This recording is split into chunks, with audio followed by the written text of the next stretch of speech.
Following Thursday's unprecedented and highly coordinated attacks on Israeli buses near the city of Eilat, some in Israel are now saying that the operation has damaged Israel's peace accord with Egypt. If peace has been damaged with Egypt, this would suggest an Israeli action. One Israeli analyst said Egypt under Mubarak had with some considerable difficulty managed to secure the Sinai and prevent attacks on Israel. The same analyst is saying that Egypt has now become a launch pad for attacks on Israel and that neither the American-run multinational force nor NATO forces will succeed in peace policing missions. Since the revolution in Egypt, the Egyptians has very big difficulties to control what happened in Sinai, especially in North Sinai, to control the Bedouins.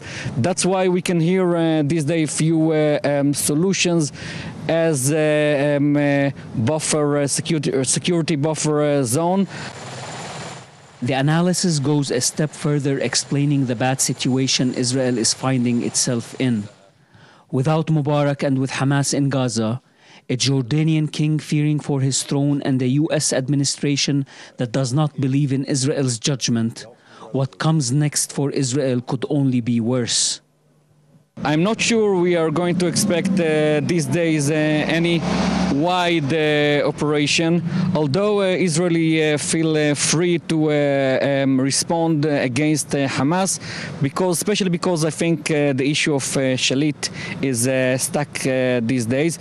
But I don't think Israel want to arrive to September with too much blood. Earlier, Ehud Barak, Israeli Minister of Military Affairs, had said that these attacks show the weakening of Egypt's control over Sinai, thus leaving the door open for speculation on what could come next. Statements from Israeli officials and analysts imply that an action is imminent.